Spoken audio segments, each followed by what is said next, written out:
On Real Estate Today this week, we're staying warm as we bring you a very special show all about how homeowners can keep the cold out and the warmth in, and what that means to the value of your home. Now, what better spot for family and friends to gather when it's cold outside than in front of a roaring fireplace? But as anybody who has one can tell you, fireplaces do need some tender, loving care to keep them safe and keep them working properly. So what's the right way to take care of your fireplaces? Let's check with someone who knows. Our next guest is Ashley Eldridge, the Director of Education at the Chimney Safety Institute of America. He also holds the same title at the National Chimney Sweep Guild.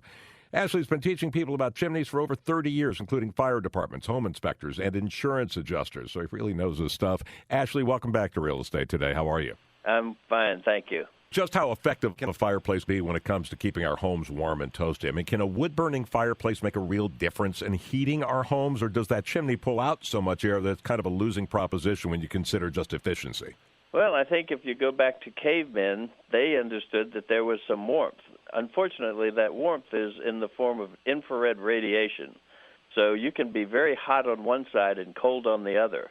It's not designed, and it will never be a functional central heating appliance. So most homeowners with a fireplace realize you need to have it inspected, and you need to have it cleaned sooner or later. What kind of stuff can we do ourselves? Can you give us some steps homeowners can take to check out their fireboxes and chimneys, and what should they be looking for? What are the red flags where you call a professional and say, I can't do this? It's actually pretty straightforward. If your damper gets halfway hanging in and halfway hanging out and you haven't a clue how to put it back together again, that would be one good reason to call a chimney sweep. If you see that the mortar is missing or the bricks are cracked or your fireplace smokes a great deal, pretty logical stuff. And that's all just from looking at the fireplace. If you're uncomfortable at all going on the roof and checking the chimney from that perspective, then it's probably a good idea to call a chimney sweep as well. For homeowners with fireplaces, how often should they get them professionally inspected? And pardon me for asking, but how much is this probably going to cost? It varies a great deal depending on where you are in the country. I like the way that you described the annual inspection because that is, in fact, what we recommend. We don't recommend that it be cleaned or swept every year because if you didn't use it one year, you might think it would be good to go the next, and there are things other than soot that collect in chimneys. So branches, birds, squirrels, all of that sort of stuff can get in there and cause problems. And I know that you plan to address the issue of the rain cap, but that's what it does primarily, is to keep the critters out of the chimney and keep the rain out of the chimney as well. So let's talk about a chimney cap, more than just a decoration, obviously.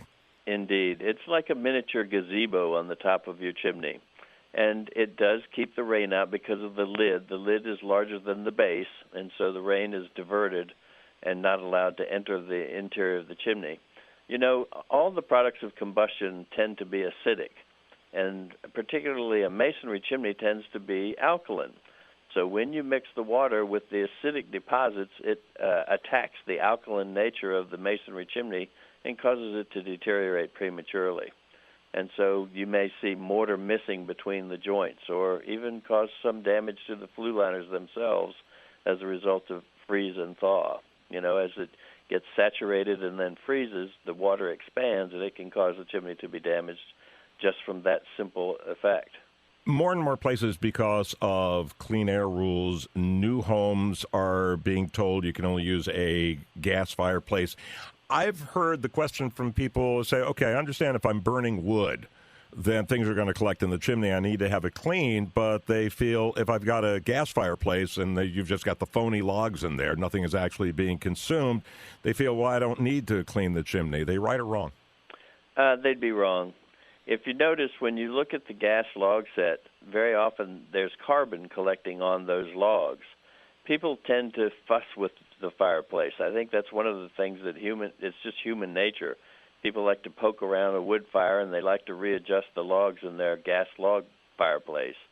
Years ago, there was no definitive placement, so that the burner ideally should come up between the logs, and people were adding these, using your word, phony pine cones and, things of that sort that can, we call it flame impingement. So if the flame is impinging on those pieces, it creates a lot of carbon that not just resides on those logs, but effectively ends up in the chimney as well. So you want to make sure that that comes out for the very reason I just described. It tends to be an acidic deposit, and we're talking about the longevity of that chimney. So sweeping it out is a good regular maintenance thing to make sure that it remains standing. Ashley, what's involved in putting a new liner in a chimney? It's often done to older chimneys, so what's a typical liner going to cost a homeowner? There again, in the same way that there's such a range, it really depends on the degree of difficulty and how long the liner is and what diameter it is. We hear of some phonies in the chimney sweep business. Can you give us some ways to smoke out a bad chimney inspector? One of the very best things that you can do is to call a CSIA Certified Chimney Sweep, because not only have they demonstrated through the examination their competence, but there's also a clause for operating a business ethically. So if they were unethical, they could lose that credential. So if someone were to go to our website, www.csia.org, you can search with your zip code and you can see the specialty areas. Ashley Eldridge, the Director of Education at the Chimney Safety Institute of America. Ashley, thank you for joining us again this week in Real Estate Today. You're quite welcome. Hey, have a happy holiday.